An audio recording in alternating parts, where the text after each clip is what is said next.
मेरे गुरुदेव की महिमा बड़ी अद्भुत निराली है। मेरे गुरुदेव की महिमा बड़ी अद्भुत निराली है भर जाती वो सब झोली जो जन्मों से ही खाली है भर जाती वो सब झोली जो जन्मों से ही खाली हैं। यहाँ तम की नहीं सत्ता, यहाँ हर दिन दिवाली है। यहाँ तम की नहीं सत्ता, यहाँ हर दिन दिवाली है। भराया लोक अंतर में, नजर में प्रेम लाली है। मेरे गुरुवर शिव त्रिपुरारी, जिनकी महिमा भारी नजर में छा गए हैं के दिल में समा गए हैं। हो मेरे गुरुवर शिव त्रिपुरारी, जिनकी महिमा भारी नजर में छा गए। सदाशिव समारंभां शंकराचार्य मध्यमाम् अस्मदाचार्य वंदे गुरु परंपरा।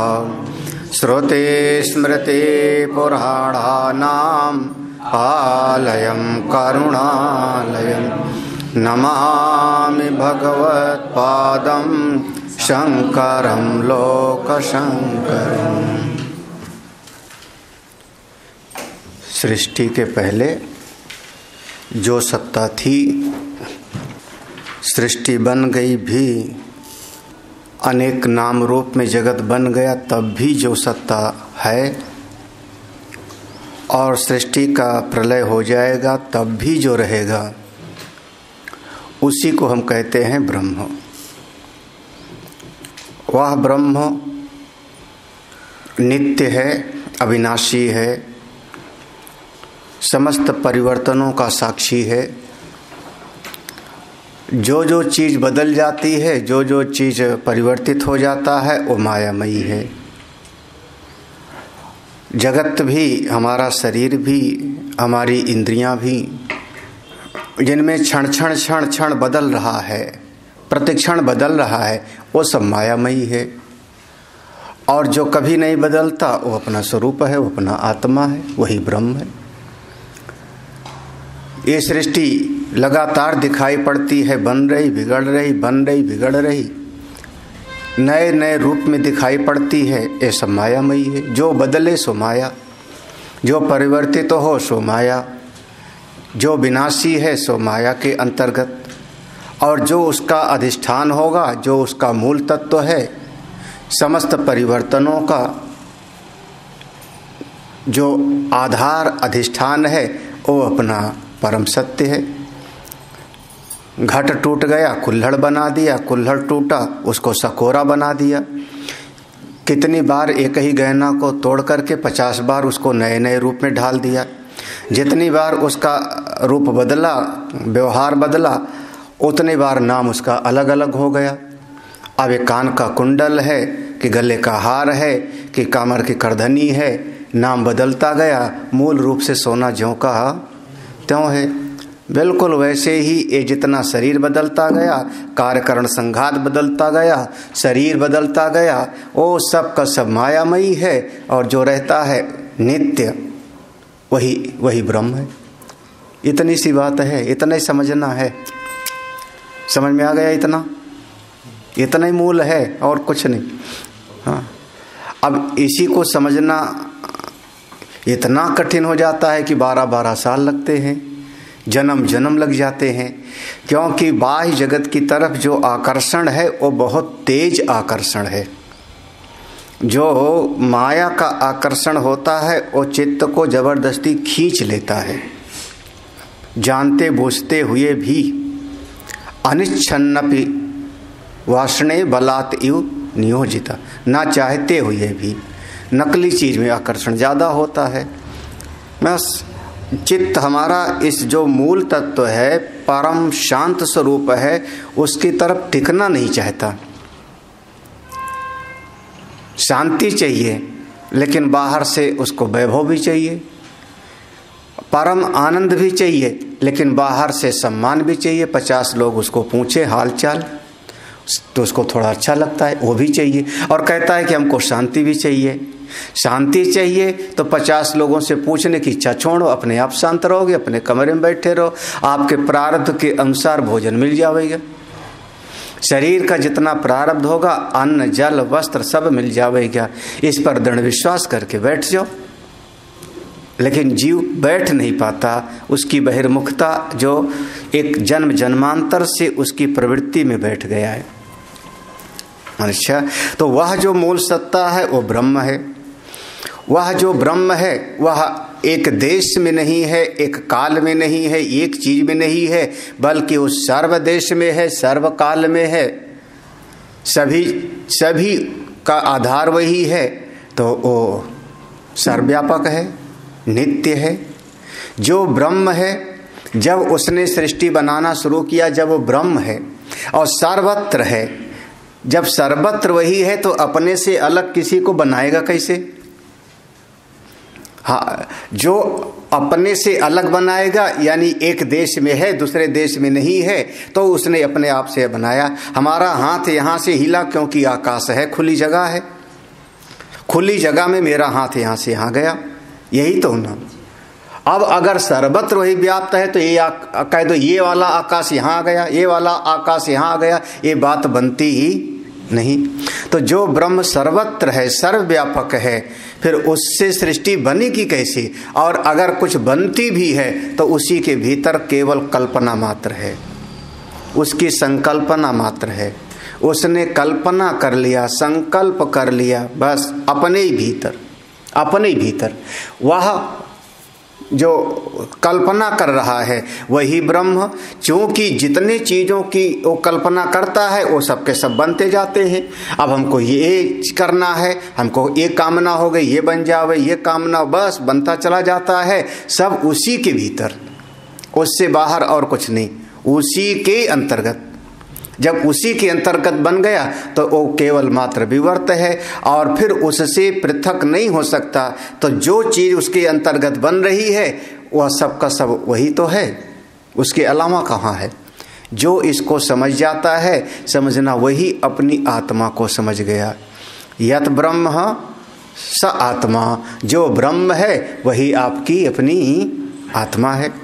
बस ब्रह्म है सर्वव्यापक, वही आपकी आत्मा है। यही समझो, अयम आत्मा ब्रह्म।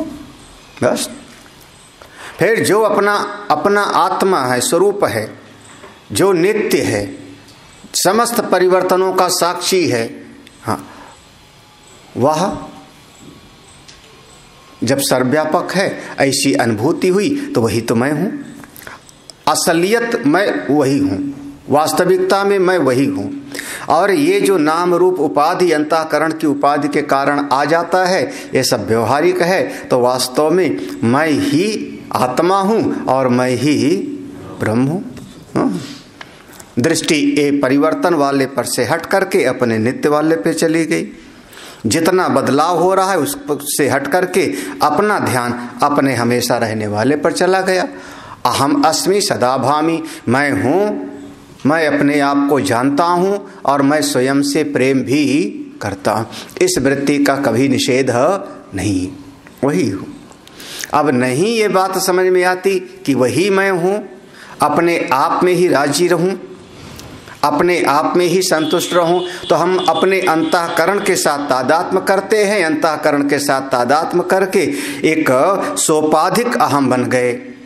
मैं ऐसा हूँ, मैं अच्छा हूँ, मैं सत्वगुणी हूँ, मैं रजोगुणी हूँ, मेरा ये कर्तव्य है, मेरा ये संबंध है, मुझको ऐसा करना चाहिए, यह उचित है या अनुचित है। आपके सामने सारा का सारा मायामयी पसारा खड़ा हो गया। जब ये सारा का सारा खड़ा हो गया तो इसके लिए फिर आपको उपदेश देने के लिए शास्त्र भी सामने आ गए। किसको उपदेश दे रहे हैं? जो अंतःकरण के साथ तादात्म्यपन्न करके अहम बना लिया और जो कहता है मुझको ये चाहिए, मेरा ये कर्तव्य है, मेरे ये सगे संबंधी हैं, मुझको ये करूँगा तो बहुत अच्छा होगा। अब आपके लिए शास्त्र सामने आ जाएंगे। फिर अगर तुमको अपना उद्धार करना है तो ऐसा करो, ऐसा मत करो, विधि निषेध मैं कलिमल हरने। ऐसा ही करो।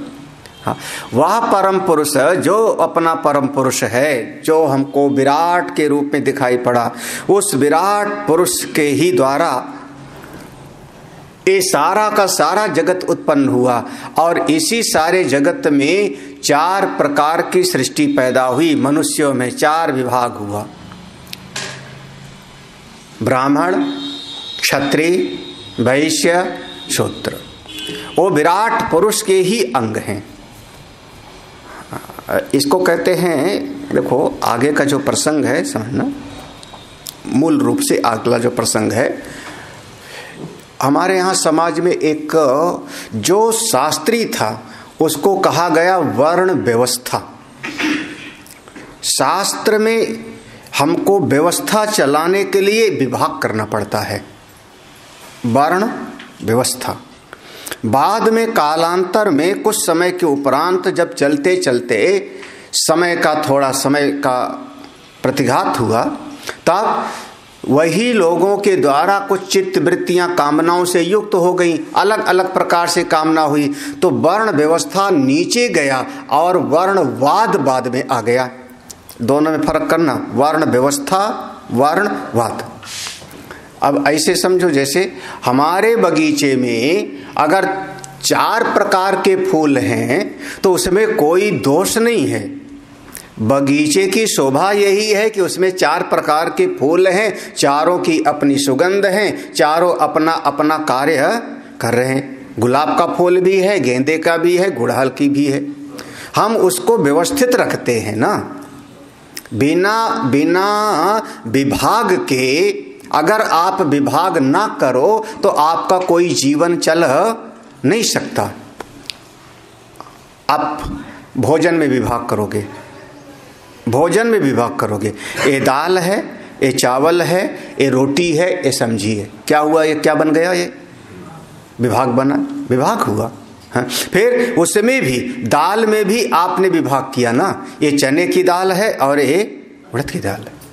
बिना आप सब मिला दो, हाँ सब मिला करके काम चलाओ ना। अगर साम्यवाद चाहिए तो सब मिला दो, हाँ एक जैसा बनाओ, मतलब ऐसा से हमारा जीवन नहीं चलता। इसको कहते हैं व्यवस्था कोच। अब हमारे आश्रम में वेद पाठ करने वाले विद्यार्थी भी हैं, खाना बनाने वाला रसोइया भी है, सफाई करने वाला भी काम करने वाला होगा, व्यवस्था बनाने वाले महात्मा लोग भी हैं, व्यवस्था बनाने वाले भी हैं। फिर आप लोगों में से कोई न कोई धन आदि भी देता है, नहीं तो कैसे होता ये सब। तो ये सब विभाग हो गया ना, इसका ये विभाग है, इसका ये विभाग। अब आप लोग आए, हमको विभाग करना पड़ेगा ना कि आपको किस कमरे में रुकना है। ये क्या हुआ, यहाँ समदृष्टि नहीं होती। सब घाल मेल कर दो तो एक कमरे में रख दो तो कैसे, कोई भेड़ बकरी थोड़े हैं। हाँ, आपको वहाँ उस कमरे में रहना है, आपको उस कमरे में रहना है, आपको उस कमरे में रहना है। ये क्या हो गया हमारी, ये व्यवस्था है, ये व्यवस्था है। भेड़ बकरी को भी स्वामी जी कैटेगराइज किया जाता है। भेड़ बकरी को न भी, हाँ दूध देने वाली को वहाँ पर, बिना दूध देने वाले उसको, तो विभाग हुआ ना, विभाग हुआ। हमारे समाज में एक एक चीज में, आपके नौकरी करने में विभाग है कि नहीं, नहीं तो वहां समरस कर दो। चपरासी को भी, हाँ एक चपरासी है, एक क्लर्क है, एक क्लर्क भी है, एक बाबूगिरी कर रहा है, चपरासी है, एक उसका अफसर भी होगा और एक कोई नीति निर्धारक भी होगा। हाँ, ज्यादातर अगर कहें तो जो विधायक वगैरह हैं, क्योंकि वो नीति बना रहे हैं, नियम बना रहे हैं, उनको बुद्धिमान होना चाहिए, बुद्धिमान हो। जो IAS और IPS वगैरह हैं वो उसको लागू करा रहे हैं ना, हाँ, वो नियम नहीं बना रहे हैं, वो क्या कर रहे हैं, उसको लागू करा रहे हैं। हाँ, तो एक सामाजिक व्यवस्था ऐसी है कि एक ऐसा है जो नियम बनावेगा, प्रज्ञावान होना चाहिए, बुद्धिमान होना चाहिए, पढ़ा लिखा होना चाहिए। एक ऐसा होना चाहिए जो उसको लागू करावे। हाँ महाराज, हम लोगों के यहाँ पर हाँ विधायी का कार्य, कार्यपालिका, हाँ विधायिका, कार्यपालिका, ये दोनों बल अलग अलग हो गई। हाँ न्यायपालिका तो एक अलग चीज हो गई। न्यायपालिका हो गई। फिर उसके बाद आपका जो है व्यापार आदि का भी है, खेती है। खेती नहीं करेंगे तो खाएंगे क्या? अन्न भी तो चाहिए, दूध भी तो चाहिए हमको, हमारे बालक का पालन पोषण करने के लिए। तो ये 4 विभाग आपके हमारे दफ्तर में है, आपकी फैक्ट्री में 4 विभाग है। मेरे घर में 4 बच्चे हों, 4 बच्चे एक जैसा नहीं होते। ये बिल्कुल आप लोगों के चित्त में धारण करना चाहिए, कम से कम वेदांत के सत्संगियों को। 4 बच्चे हैं, एक बच्चा है बुद्धिमान होता है, पूरे घर परिवार को संभाल के चलना चाहता है। दूसरा बच्चा होता है, उसको लगता है बस जहां मौका मिले 2-4 को मार के आओ, लड़ के आओ। हाँ, तो वो भी एक परिवार में एक ऐसी स्थिति है। और एक ऐसा है कि जिसको बड़ी श्रद्धा से जो कह दो वो काम कर देगा आपका, जो कह दो। हाँ माँ बाप की सेवा वही करता है। माँ बाप की सेवा ज्यादातर वही करता है। हाँ, जो ज्यादा पढ़ा नहीं होता, जो ज्यादा पढ़ा लिखा होगा कनाडा जाके बसेगा। हाँ, यही ना। जो ज्यादा लड़ाई झगड़ा होगा वो सारे जो है राजनीति नेतागिरी करेगा मोहल्ले में कि तुम्हारे माँ बाप की सेवा करने के पास ये टाइम है। हाँ, व्यापारी होगा तो तुम्हारे जैसा नोएडा बैठेगा। सेवा कौन करेगा? सेवा सबसे ज्यादा माँ बाप की तो बिल्कुल सही वही करता है। वो जिंदगी भर सेवा भी करेगा, खिलाएगा पिलाएगा भी। हाँ, और उसी को माँ बाप जितने होंगे ना, उसी का जो है बेचारे की जो है बकिया उधेड़ेंगे। हाँ, सवेरे से शाम तक उसकी पत्नी वो दोनों पूरा सेवा करें। और माँ बाप होंगे कुछ करता नहीं। जब अरे दिन भर में 4 बार चाय पिलाई, एक बार कोई आया था फिर उसने कहा कि चाय बना दो, नहीं बनाया तो 4 बार पिलाई, वो नहीं याद रहेगा। हाँ, वो एक बार जो नहीं पिलाया उसी को लेकर फिर जो है तनाव हो जाता है। असल में तो जीवन का जो सार है, बिना विभाग, आप, मैं वक्ता हूँ, आप श्रोता हो, ये कैमरा चला रहे हैं, यही ना। फिर यहाँ पर भी आप कुर्सी पर बैठोगे। हाँ, आप अच्छा सब लोग आगे बैठ जाओ। ओंकारान और प्रणव काहे के लिए आगे बैठे हैं? यही काहे बैठते हैं? सब लोग आगे बैठ जाओ। तो सब आगे बैठ जाओगे तो कैसे चलेगा, है ना? अभी व्यवस्था हो गई कि नहीं? बिना व्यवस्था के कुछ चलता नहीं, हमारे शरीर में भी, हमारे समाज में भी। उस काल में समाज पूरी तरह से सुव्यवस्थित चलती रहे, सामाजिक व्यवस्था चरमराए ना, इसलिए गुण और कर्म के अनुसार वह 4 प्रकार की सामाजिक व्यवस्था बनाई गई, जिसका नाम रख दिया गया ब्राह्मण, क्षत्रिय, वैश्य और शूद्र। कभी कभी नाम ऐसा होता है कि कोई नाम बहुत अच्छा होता है, कालांतर में चलते चलते वह नाम जो है बहुत खराब हो जाता है, लोग उसको खराब कर देते। जैसे हम लोग रोज शांति मंत्र में पढ़ रहे हैं, शांति मंत्र में ओम नमो ब्रह्मादिभ्यो ब्रह्म विद्या संप्रदाय। देखो हम शांति मंत्र में रोज पढ़ रहे हैं ना, ब्रह्म विद्या संप्रदाय। यह जो ब्रह्म विद्या है हमारी गुरु शिष्य परंपरा से आता है। संप्रदाय सम्यक रूपेण, अच्छी प्रकार से गुरु जी ने शिष्य को जो दिया कल्याण के लिए, फिर उस शिष्य ने अपने शिष्य को जो दिया उसका नाम है संप्रदाय। शिक्षा सांप्रदायिक। हाँ, और अब संप्रदाय शब्द कहीं पर बोल दो तो संप्रदाय शब्द अब समाज के अंतर्गत कहते हैं वो बड़ा सांप्रदायिक है। संप्रदाय शब्द शोभनीय इस समय है नहीं, जबकि हमारा शास्त्र संप्रदाय शब्द के लिए गौरव है। अगर कोई ऐसा महात्मा है जो संप्रदाय से नहीं है, महात्मा लोग उसको बहुत अच्छा नहीं समझते। संप्रदाय माने गुरु के नाम से। आपकी गुरु परंपरा क्या है बताओ? आपके गुरुजी कौन थे? उनके गुरुजी कौन थे? हम लोग रोज पढ़ते हैं सदाशिव समारंभाम शंकराचार्य मध्यमा, है ना? हाँ, हम रोज पढ़ रहे हैं ना। हमारा संप्रदाय है ये, हम इस परंपरा के हैं, इसका हमको गौरव है। हाँ, अब जो स्वयंभू है दिक्कत करेंगे ही। हाँ, जिम पाखंडवादते लुप्त होए सदग्रंथ, बिल्कुल सही बात है। तो अब संप्रदाय अच्छा था, श्रेष्ठतम था, लेकिन अब खराब हो गए। समय के साथ उसका रूप बदल गया। ऐसे हमारे यहाँ पर अभी आप लोगों ने पढ़ा, जिस समय यह विराट पुरुष के मुख से ब्राह्मण उत्पन्न हुए, ऐसा वर्णन आया, तो ब्राह्मण के पहले उत्पन्न हुई अग्नि, जो तेजवान है ना, जो भस्म कर सकती है सबको। इसीलिए कहा कि ब्राह्मण का ज्येष्ठ भाई है अग्नि, ऐसे कहा। इसीलिए इनका हमेशा साथ रहता है। फिर वो ब्राह्मण के लिए कहा कि वो कुछ कर नहीं पाया, ध्यान से पढ़ोगे तो ऐसे है, हाँ, वह कुछ कर नहीं पाया। हाँ, तद एकम सन्नाभ्यभवत, हाँ, क्योंकि वो अकेला था तो वो कुछ करने में समर्थ नहीं हो पाया। तो उसके पास बुद्धि बहुत है, विवेक बहुत है, लेकिन कर नहीं पाया। तब उससे फिर करने के लिए उत्पन्न हुए कौन? क्षत्रिय। हाँ, अब वहां विभाग जो किया, उसी ब्राह्मण ने अपने सारे ज्ञान तेज से क्षत्रिय को सुरक्षित किया। अभी भी करते हैं, ऐसा नहीं कि नहीं करते, अभी भी करते हैं।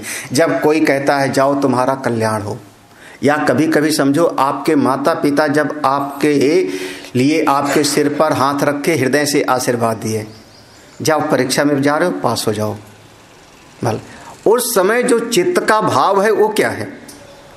वो अपने आशीर्वाद से आपको सुरक्षित कर रहे हैं ना, अपने आशीर्वाद से आपके ऊपर एक कवच उड़ा रहे हैं, यही तो। ऐसे ही ब्राह्मणत्व ने क्षत्रियत्व को अपने तेज से उसको सुरक्षित किया, अपने श्रेय को उसको दिया। हाँ, उसके बाद कैसा सम्मान दिया? क्षत्रिय ऊंचे बैठेगा और ब्राह्मण नीचे बैठेगा। अब देखो इसमें छोटा बड़ा कहाँ हो गया? सिंहासन पर, हमने सवेरे कहा, सिंहासन पर दशरथ महाराज बैठे हैं और गुरुदेव वशिष्ठ का सिंहासन आसन नीचे होगा। बड़ा कौन छोटा कौन? दशरथ सिंहासन पर है या धृतराष्ट्र सिंहासन पर है, और भी तमाम रहे होंगे सम्राट। हाँ, उस समय ब्राह्मण होते थे जो उनके दीवान होते थे, मंत्री होते थे, खड़े होकर के और निर्णय कर रहे हैं। राजा बैठा हुआ है सिंहासन पर, क्षत्रिय जो उसका पालन करता है, क्षत्रिय समाज का पालन करता है।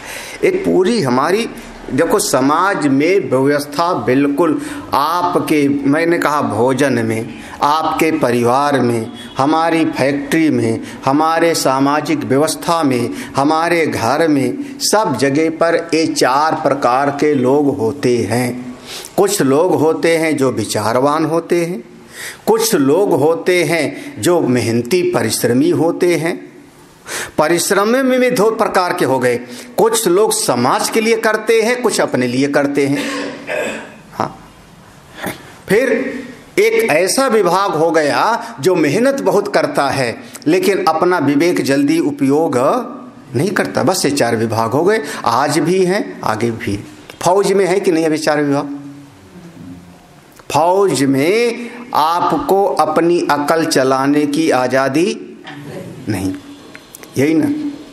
क्या करना है आपको फौज में? हाँ, फौज में निर्णय होता है दिल्ली में, निर्णय करने वाले कोई और हैं, फौजी आदमी आज्ञा का पालन करो, लड़ो। फौज में भी, वहां पर भी पुल बनाने वाले अलग हैं। खाना खाते होंगे कि नहीं कारगिल में? वहां लेह में अगर बैठे तो खाना खाते होंगे, तो खाना बनाने वाले भी वो कहते क्या है फौज में हैं, और वहां पर नर्स भी हैं, डॉक्टर भी हैं, उनको भी पद मिल जाता है। एक कर्नल हैं, लेफ्टिनेंट कर्नल हैं, काम कौन? डॉक्टर का। अब पदवी कौन सी मिल गई? क्यों, कैसे मिल गई? ये क्या हुआ? तो कैसे मिल जाता है? बोले अब फौज में हैं, लेकिन फौज में ही भी विभाग है ना।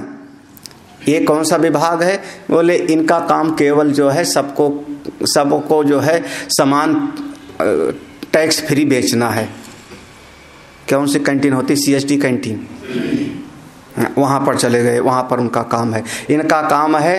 अब वहाँ पर भी कोई ना कोई जो है, जहाँ शूटिंग रेंज होगा वहाँ गोली बारूद चलाना सिखाते होंगे, बिल्कुल सिखाया जाता होगा। वहाँ पर भी सब तरह का विभाग है। तो फौज में विभाग है, समाज में विभाग है, हमारे घर में विभाग है, मेरे अपने शरीर में भी। इसका नाम है बिना विभाग किए आपका जीवन चलेगा नहीं।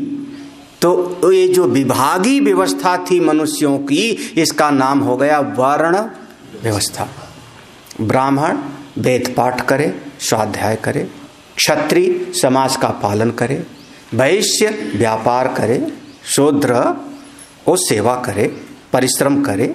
ये 4 विभाग था। इसमें कोई दोष नहीं था, कोई दोष नहीं था। सबका अपना अपना कार्य था, अपना अपना कार्य करते रहे। इसका नाम हो गया वर्ण व्यवस्था। महाराज भगवान राम का देखो कैसा लगा होगा। जब भगवान राम पुष्प वाटिका में गए तो अपने आप फूल नहीं तोड़ा था, पहले माली से पूछा था। पहले माली से पूछा कि मैं अपने गुरुदेव की पूजा के लिए कुछ पुष्प ले लूं। जब आज्ञा मिल गई तो भगवान राम ने फूल तोड़ा। क्यों आज्ञा लिए? 3 लोक के स्वामी, अखिलांड ब्रह्मांड कोटि नायक भगवान श्री राम। ये व्यवस्था है हमारी, सब चीज की अपनी अपनी व्यवस्था है। इसलिए इसको जो वर्ण व्यवस्था थी बहुत अच्छी थी, बहुत अच्छी थी। इसमें कोई दोष नहीं था। जो जिस कार्य को करने में समर्थ था उसके लिए विभाग कर दिया गया। तुम एक कार्य करो, तुम एक कार्य करो, तुम एक कार्य करो। कालांतर में धीरे धीरे आप क्या समझते हो, आता नहीं। जरा सा मौका पा करके ये भीतर आता है स्वार्थ। उस स्वार्थ और अहंकार के कारण ये जीव जहां पर इस वर्ण व्यवस्था में उसमें एक आधिपत्य जमा के बैठ जाता है। बस ये वाला कार्य मैं ही करूंगा, इसके अलावा इस कार्य को कोई और ना करे। अब धीरे धीरे देखो ये वर्णवाद आना शुरू हो जाएगा। वर्ण व्यवस्था में था कि जो जो जिस जिस योग्य है, जिस कार्य को ठीक ठीक कर सकता है, वो अपना अपना कार्य को करे। लेकिन थोड़ी समय के बाद में उस कार्य को करते करते अगर कोई दूसरा योग्य व्यक्ति आ रहा है उसी कार्य को करने के लिए, तो पहले वाला पसंद नहीं करेगा कि इसको काम हम दें। वो नहीं पसंद करेगा। वो कहेगा नहीं, ये मेरा काम है, मैं ही करूंगा। दूसरा इस कार्य को आपको ट्रेनिंग भी करने के बताया जाए कि जाओ ट्रेनिंग दो, तो जल्दी आप ट्रेनिंग उसको नहीं देते। हाँ, क्योंकि सीख जाएगा तो हमसे बड़ा हो जाएगा। हमारे यहाँ पर ऐसा कुछ नहीं था। जो योग्य है वो अपना अपना कार्य करे। ये योग्य है इसको ये करे, इस लायक है इसको ये करे। क्योंकि वर्ण कैसा था? चातुर्वर्ण्यम मया सृष्टम गुण कर विभाग स। लेकिन समय के साथ में उस पर वो अपनी एक तरीके से संपदा मान के बैठ गए। बस इस पर मेरा ही हक है, दूसरे को हम इसको देने वाले नहीं। राजा बनना है तो क्षत्रिय ही बनेगा, वेद पढ़ना है तो ब्राह्मण ही बनेगा। हाँ, उस पर पूरी तरह से एकाधिकार। और दूसरा अगर योग्य है और वो अगर करना चाहता है, योग्य है करना चाहता है, तो उसको सब मिल करके जाति बहिष्कार अमुक अमुक। क्या हो गया? अब इस स्थिति में जो पैदा हुआ उसका नाम पड़ेगा वर्णवाद। अब ये व्यवस्था नहीं, अब ये व्यवस्था चरमरा जाएगी। एक पहले ये था, जैसे देखो विश्वामित्र थे क्षत्रिय, विश्वामित्र क्षत्रिय थे। साधना करते करते ठीक है उनकी वशिष्ठ से लड़ाई हुई, हार जाते हैं। धिक बलम क्षत्रिय बलम। और साधना करते करते अब वही विश्वामित्र सर्वश्रेष्ठ ब्रह्मर्षि कहलाए ना। क्या हुआ? एक से उच्च अवस्था में आप अपनी योग्यता से पहुंच गए ना। अपने उपनिषद में आएगा, सत्य काम का आएगा, अनेक अनेक आएगा। लेकिन स्थिति क्या हो गई कि जब वो पढ़ने के लिए कोई जाता है, एक बालक कि हमको पढ़ना है, तो कहते हैं तुम इस कुल के नहीं हो इसलिए तुमको हम नहीं पढ़ाएंगे। क्या हो गया? ये किसने मना किया? द्रोणाचार्य ने मना किया। हाँ, कारण वीर है। लेकिन जब आता है कि हमको मुकाबला करना है अर्जुन के साथ, तो कहते हैं पहले कुल और गोत्र का नाम बताओ। हाँ, हमारा अर्जुन राजकुमार है, हस्तिनापुर का राजकुमार है, और साधारण आदमी इसके साथ युद्ध नहीं कर सकता। बाद में सूत पुत्र करके उसको किनारे किया। ये जो व्यवस्थाएं आई बीच में, इसको नाम दिया गया वर्णवाद। वो धीरे धीरे वो जहां जो था उसको अपनी एक बपौती जैसी मान के बैठ गया और दूसरे से घृणा करने लगा। इस स्थिति का नाम हो जाएगा, अब व्यवस्था नहीं रही, अब क्या हो गया? वर्णवाद। हाँ, अरे आप लोगों को थोड़ा समझना चाहिए, इस व्यवस्था चरमरा गई। वर्ण व्यवस्था ये हमारी बहुत सोच समझ करके ऋषियों के द्वारा बनाई हुई, परमात्मा के द्वारा, ये बिल्कुल ज्यों का त्यों सही है, इसको हम पूरी तरह से मानते हैं। लेकिन बीच में जो वर्णवाद आ गया वो फिर समाज में दोष पहुंचाया। धीरे धीरे वो बढ़ता गया। अब इसको ऐसा, इसको ऐसा, इसको ऐसा, हाँ, चेंज होता गया। कालांतर में थोड़ा और बदला। अब और बदला तो जो ये वर्णवाद आया, अमुक है, ये ब्राह्मण है, वो क्षत्रिय से दूर रहो, तुम क्षत्रिय है, वो वैश्य को हे दृष्टि से देखने लगा। शूद्र है, उसको सबने त्याज्य कर दिया, वो किनारे जाकर के पड़े रहो। हाँ, अरे हम लोगों के यहाँ ऐसा थोड़े था, ये बीच में आया हुआ दोष था। त्याज्य है तो अनाज तो वही लेके आता है घर में। हाँ, चाहे ब्राह्मण हो चाहे क्षत्रिय हो, अनाज कौन लाता था? अनाज वही ला करता है। आप मत खाओ, हर चीज अपने आप में बिल्कुल, भाई गेहूं में था, चावल जैसा था, बाजरा जैसा था, दाल जैसा था, सब बिल्कुल अच्छा था। आप दो चीज को मिलाना शुरू कर दिए ना, उससे समस्या पैदा होगी।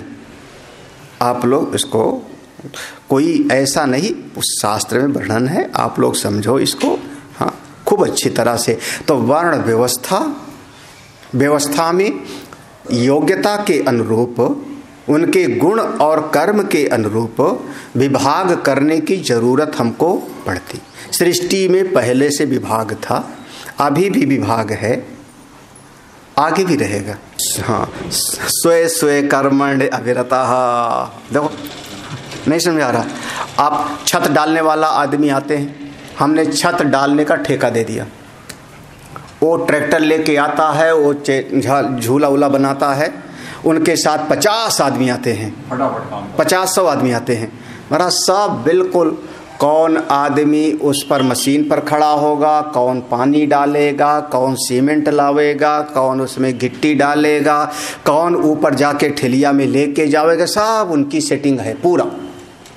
जिसका वो काम है वो वाला नहीं करेगा, नहीं करेगा, खड़ा रहेगा, वहीं पर खड़ा रहेगा, है ना। और जितने घर के मालिक हैं वो चाहते क्या है, खड़ा क्यों है, तब तक ईंटें 4 ठो रख दे वहां पे। यही गड़बड़ी होती है ना। हम कहते हैं अब उसने जो है अपना काम कर दिया, अपना काम, वो मशीन के अंदर उसने जो है वो पानी डाल दिया। अब वो मशीन चलेगी, मिलाएगी, मशीन ऊपर जाएगी, वो सामान जाएगा, तो उसने अपना काम कर दिया, वहां खड़ा बीड़ी पी रहा है। मकान मालिक घबराता है कि खड़ा क्यों है, उसका जो काम है सो ही करेगा, अपना काम उसके काम में गड़बड़ी नहीं है। जिसको जो काम सौंपा गया ठीक ठीक करते रहो सब। जब आप इसका काम उसका करने लगे, उसका काम इसका करने लगे, तो फिर समस्या पैदा हो जाती है। सोए, हाँ बिल्कुल, बड़ी अपना काम ठीक करते रहो, समस्या नहीं होगी। जिसका जो काम है, अभी हमने कहा था ना, जिसका काम उसी को छा जाए और करे तो डंडा बाजे। इसका ये काम है, ये करो, इसका ये कर। ऐसी ही हमारे समाज की व्यवस्था ये श्रेष्ठ ऋषियों के द्वारा दिया हुआ है। आंख का काम है देखना, पांव का काम है चलना, कितना बढ़िया है। बुद्धि का काम है विचार करना, हाथ का काम है क्रिया करना। यही ना, अपना काम करो। तरीका यही होना चाहिए कि पहले बुद्धि आपकी विचार करे, सोचे, फिर मन उसको थोड़ा तौले, बोलना है कि नहीं बोलना है, और तब वाणी बोले। हाँ, ठीक है, क्रम यही होना चाहिए ना कि नहीं।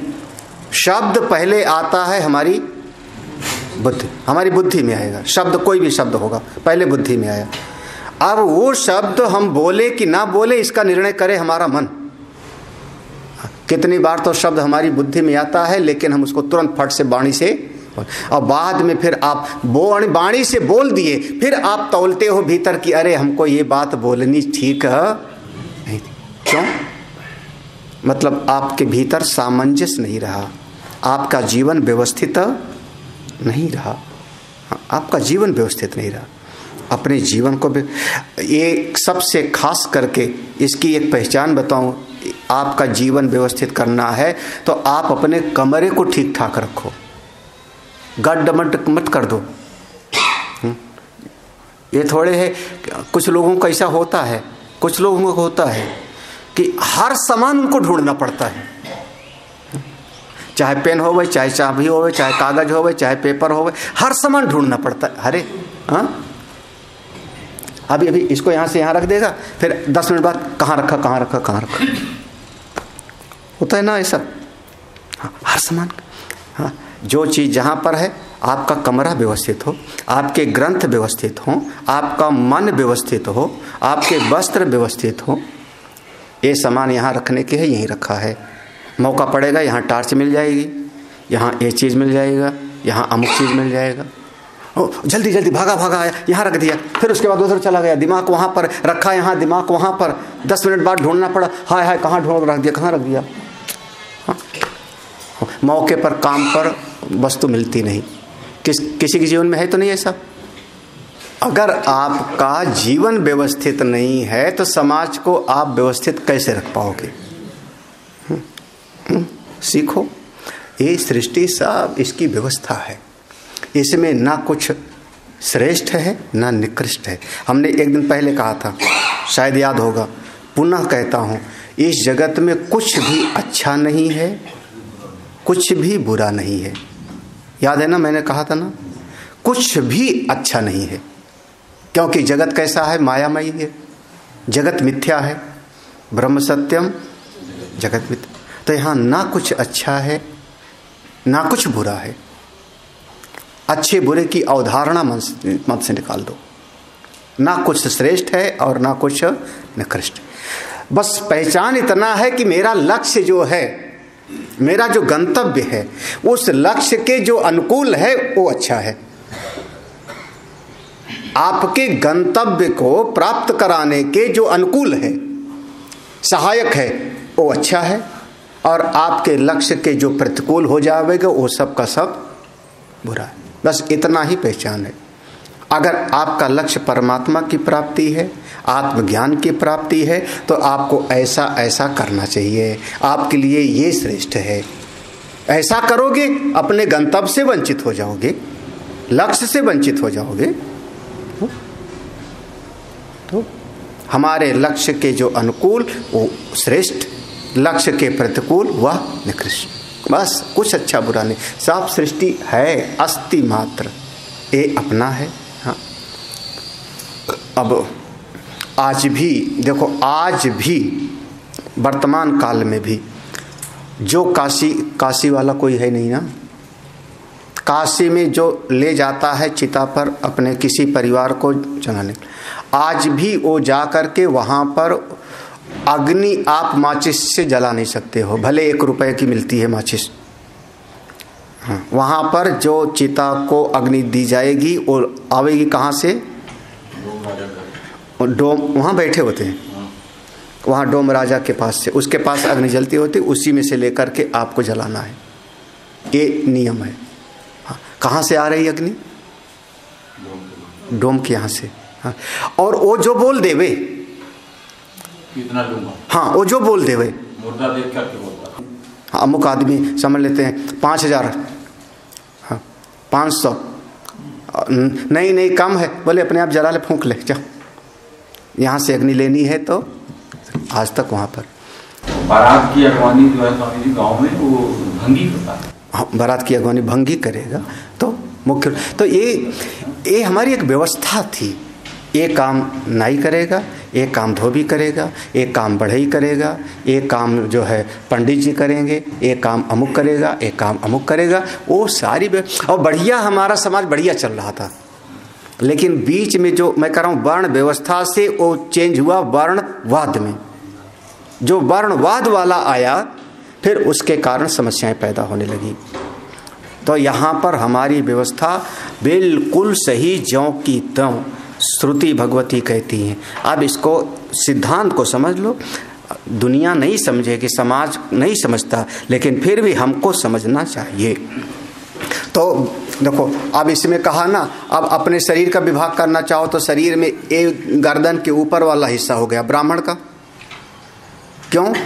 क्योंकि सारा जो है चिंतन विचार मनन कहाँ है? इसी को सुरक्षित रखो, हेलमेट पहन के जाओ, हाथ पांव में लगेगा तो ठीक हो जाएगा, यहाँ गया तो सफासट है ना। तो ये हो गया ब्राह्मण का। भुजाएं हमारी हो गई, क्षत्रिय का कर्म की प्रतीक है। अरे आदमी कहता है पैसा हाथ की मैल है, फिर कमा लेंगे, मतलब पैसे को कर दिया ना हाथ की मैल। हमारा इस पेट का, जंघा का ये हमारा वैश्य का प्रतीक। और चरण को शूद्र माना गया और उसको निकृष्ट नहीं महाराज। हाँ, अब देखो अगर चरण को शूद्र माना गया है तो भगवान के चरण से निकली है गंगा जी, कैसी है? हाँ, वो शूद्र है, दुनिया को जगत को तार रही है। हाँ, भगवान का उसको हे दृष्टि से ले आए ना, भगवान के चरणों से गंगा जी निकली, यही ना। और सब लोग पढ़े हुए हो पांव के देवता का नाम, तो फिर हे कहाँ हुआ? ये जो इसको समझिए कि वो जो बीच की स्थिति आई वो गड़बड़ किया, वो अपनी जगह पर झोंका त्यों ठीक। आज भी आप किसी महापुरुष के पास आ गए तो क्या धोगे? चरण धो रहे हो ना। क्यों चरण धो रहे हो? सिर धो आप उनका। हमने क्या धोया? चरण।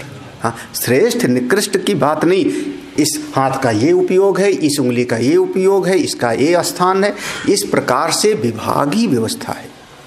स्वकर्मणा तमभ्यर्च सिद्धिम विन्दति। अब हम दो मंत्र पढ़ लेते हैं। आप ब्राह्मण का हो गया था पहले पूर्व में, याद होगा ना। उसने मुख से मंथन करके अग्नि प्रकट हुई, अग्नि से के साथ ब्राह्मण। फिर क्षत्रिय वाला सवेरे हो गया था। अब देखो, हाँ, अब वो जो विराट पुरुष था अकेले नहीं कर पाया, कुछ अकेले करने का दम नहीं है, क्योंकि कुछ है ही नहीं तो करेगा क्या। हाँ, उसके हाथ पांव तो चाहिए। तो सा नैव व्यभवत सा विषम सृजत याने तानि देवजातानि गणसा आख्यायन्ते वसवो रुद्रा आदित्य विश्वे देवा मरुत इति सनैव व्यभवत सशौद्रं वर्णमसृजत पूषणमियं वै पूषेयम् हि इदं सर्वं पुष्यति यदिदं किंच। देखो सृष्टि में 3 विभाग किया था, अधिभूत, अधिदैव और अधियज्ञ। याद रखना है, अधिभूत, अधिदैव और अध्यात्म। अधिभूत में था हमारा मुख, है ना, अधिभूत में मुख हुआ। फिर इसका अधिदैव में हो गया अग्नि, यही ना। और अध्यात्म में हो गया हमारी वाणी, वाक इंद्री। वाक इंद्री जो है वो हमारा जो है अध्यात्म हो जाएगा। उसी प्रकार से सबका सब हो जाएगा। क्षत्रिय में बाहु था, है ना, और बाहु के साथ में देवता कौन से प्रकट हुए थे वहां? क्षत्रिय में इंद्रो वरुणा सोमो रुद्रा पर्जन्यो, ऐसा आया था ना। इंद्र आदि देवता, और फिर जो है वैसे पैदा। फिर सा नैव व्यभवत, वह जो विराट पुरुष है वो सृष्टि आगे बढ़ाने में समर्थ नहीं हुआ। क्यों नहीं हुआ? भगवान भाष्यकार लिखते हैं, देखो एक शब्द है, हाँ देखो देखना, क्षत्रते सृष्टि अपि सा नैव व्यभवत कर्मणे ब्रह्म तथा न व्यभवत। वह क्षत्रिय की सृष्टि हो गई, उसके बाद भी वो आगे सृष्टि नहीं बढ़ी। क्यों? वित्त उपार्जयितु अभावात। जब धन ही नहीं होगा तो क्या करोगे? हाँ, भामाशाह धन न देवे तो जंगल जंगल भटकते रहे, घास की रोटी खाते रहे। वित्त उपार्जितु अपावत। भैया आपको यहाँ से घर भी जाना हो तो रुपया तो हो चाहिए ना, कि नहीं चाहिए? बिना रुपए के नहीं होता। वित्त उपार सर्वे गुणाः कहाँ बसते हैं कलयुग में, अर्थ प्रधान युग है जी। तो जब रुपये ही नहीं है, धन ही नहीं है तो कुछ कर नहीं सकता, सोचते रहो खाली खाली। एक दिन ऐसा हो जाएगा, हाथ है कर डालूंगा, ठन ठन पाल है ही नहीं तो। हाँ, तो फिर अब पैसे नहीं तो कैसे करेगा? तो सा विषम असृजत कर्म साधन वित्त उपार्जनाय। कहा पुनः असौ भिट, वही विराट स्वरूप ने, उस विराट पुरुष ने फिर किसको? तो मंत्र में देखना, सा विषम असृजत, विषम माने वैश्य की सृष्टि हुई। यानी एतानि देवजातानि गणसः, जब वह वैश्य की जात की उत्पन्न हो गई तो उसी के द्वारा ही उसकी अपनी जातियों में बहुत सारे पैसा कमाने वालों में भेद पैदा हो गया अपनी जातियों में। तो पैसा कमाने वाले केवल एक ही तरह के नहीं रहे, किसी ने गाय पालना शुरू कर दिया, किसी ने भेड़ बकरी पालना शुरू कर दिया, किसी ने जो है खेती करना शुरू कर दिया, किसी ने जो है कोल्हू चला करके तेल बनाना शुरू कर दिया, किसी ने रुई धुनना शुरू कर दिया। तो ढेर सारे गणसः आख्यायन्ते, बहुत सारे उसके हो गए। ये गणसा शब्द जो है ना यहाँ पर, इसके लिए समुदाय बहुलः ऐसा समझ लो, एक गण प्राया ही विषः ऐसा कहा गया। जो वैश्य है वो समुदाय में रहता था। जैसे एक जगह से व्यापार करने दूसरी जगह जाना है, अकेला जाएगा तो चोर लूट लेंगे। तो व्यापारी वर्ग जब चलता था तो एक ग्रुप बना करके जाता था। हाँ, पता नहीं अब तो नहीं रहा शायद। हाँ, जहाँ फर्नीचर की दुकान होगी पूरा फर्नीचर की दुकान होगी। वो धनपाल गुल्ला बनाता है पूरा, उसका गणसा आख्याते, गणसा माने समूह में रहते हैं। आप चले जाओ वहाँ चौक में, लखनऊ में, हाँ, वो कहते हैं अगर यहाँ आग लग जाए तो नालियों से सोना पिघल के बहेगा। हाँ, ऐसा वहाँ कहते हैं।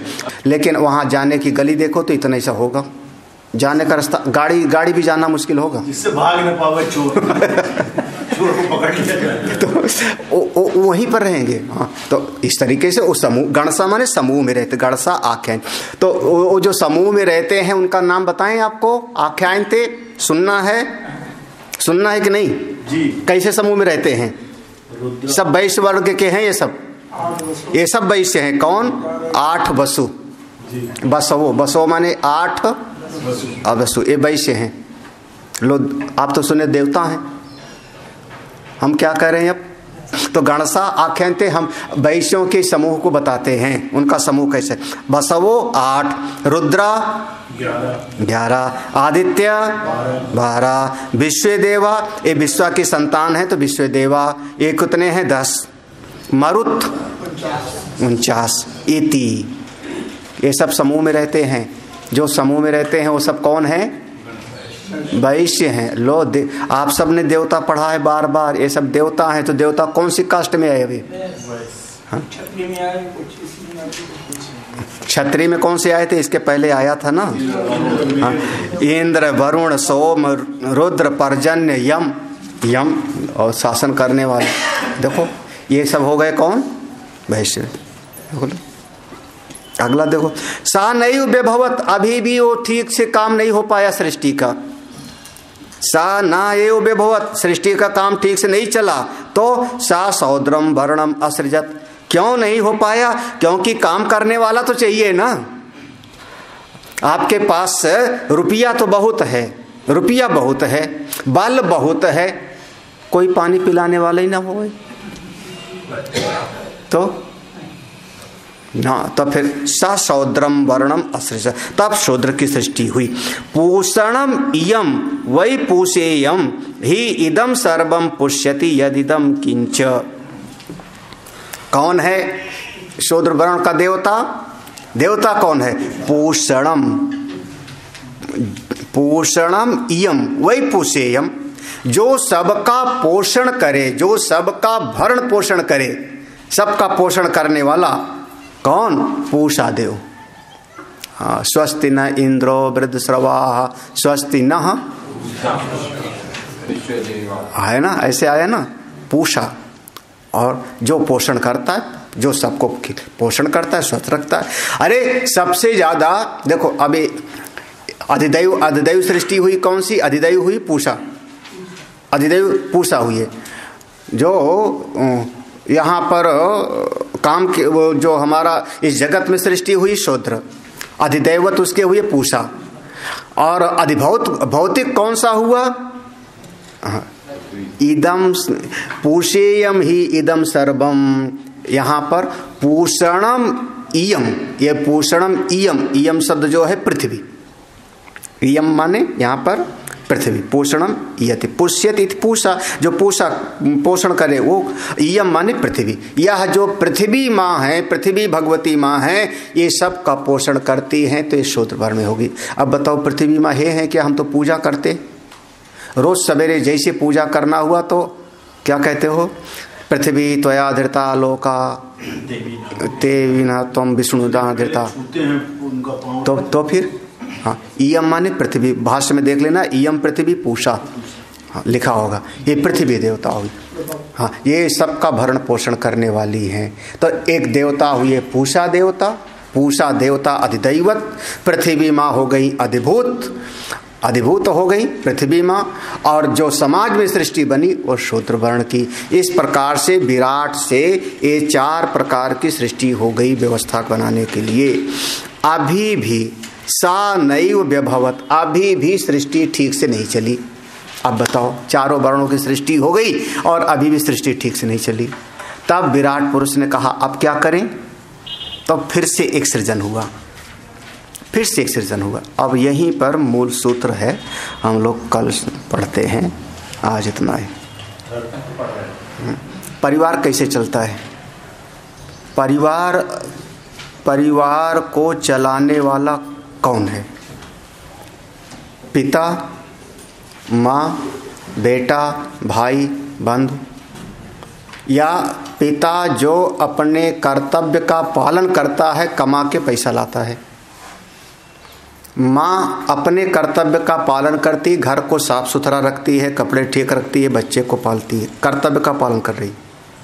बेटा अपने कर्तव्य का पालन करता है, ठीक प्रकार से पढ़ता है, माता पिता की सेवा करता है। भाई अपने कर्तव्य का पालन करता है, बड़े भाई का कहना मानता है, यही ना।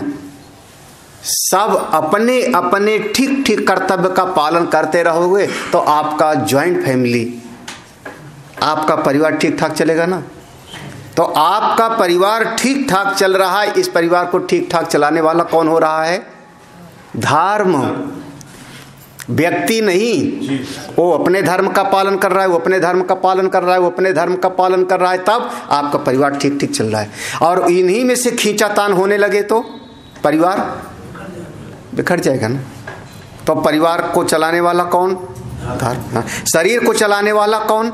हर अंग अपना अपना कर्तव्य कर रहा है। आंख देख रही, कान सुन रहा है, मुंह खा रहा है, पेट पचा रहा है, अपना अपना कर्म कर रहा है, ठीक चल रहा है। जरा सा गड़बड़ी हो जाए तो पित्त बढ़ गया, वात पित्त कफ, अपने अपने धर्म का पालन करता रहे। समाज, हर आदमी अपने अपने कर्तव्य का पालन करता रहे, समाज कितना बढ़िया। उसने अपने कर्तव्य का पालन नहीं किया, उसने अपने कर्तव्य का पालन नहीं किया। जब अपने अपने धर्म का पालन कोई नहीं करेगा, और इन्हीं में से 2 आदमी अगर अपने धर्म का ठीक ठीक पालन न करें, पूरा का पूरा समाज विखंडित हो जाता है। हर व्यक्ति अपने अपने कर्तव्य का ठीक ठीक निर्वाह करता रहे, उसी का नाम धर्म है, और क्या। उसी का नाम धर्म है। हाँ, उस धर्म का पालन करो तो धर्मो रक्षति। किसकी रचना हुई अब आगे? धर्म की। तुमने जो पढ़ लिया ना, धर्म माने इसकी। आप हमारी संस्था में 15 लोग हो, पदाधिकारी लोग हो, 15 लोग, अध्यक्ष है, उपाध्यक्ष है, सचिव है, कोषाध्यक्ष है, सबका जो जो काम है ठीक ठीक करो, हमारी संस्था बहुत बढ़िया चलेगी। उसमें क्या है, संस्था अच्छी चलेगी। लेकिन हर आदमी अपने अहंकार को लेके बीच में आ जावे, मैं बड़ा तुम बड़े वाली बात हो जावे, तो 10 आदमी संस्था में होंगे, लड़ाई हो जावे। यही तो होगा ना। साल में एक दिन दिखेगा, साल में एक दिन आश्रम आएगा, गुरु पूर्णिमा के दिन, और कहेगा कि बताओ आश्रम में सब गड़बड़ है, हमारी कोई सुनता नहीं। हाँ, अगर आप सुनाना चाहते हो तो कम से कम आते रहो हफ्ते हफ्ते। अपने कर्तव्य का पालन नहीं करता तो व्यवस्था चरमरा जाती है। तो हर व्यक्ति अपना अपना काम करता रहे, बहुत अच्छा चलेगा। बिल्कुल व्यवस्थित होना चाहिए जीवन। जीवन हर दृष्टि से व्यवस्थित होना चाहिए। कैसे? अपने अपने कर्तव्य का ठीक प्रकार से पालन करें, बहुत बढ़िया। ओम पूर्णमदः पूर्णमिदं पूर्णात् पूर्णमुदच्यते पूर्णस्य पूर्णमादाय पूर्णमेवावशिष्यते। ओम शांति शांति शांति। हरि ओम। श्री गुरुभ्यो नमः। हरि ओम।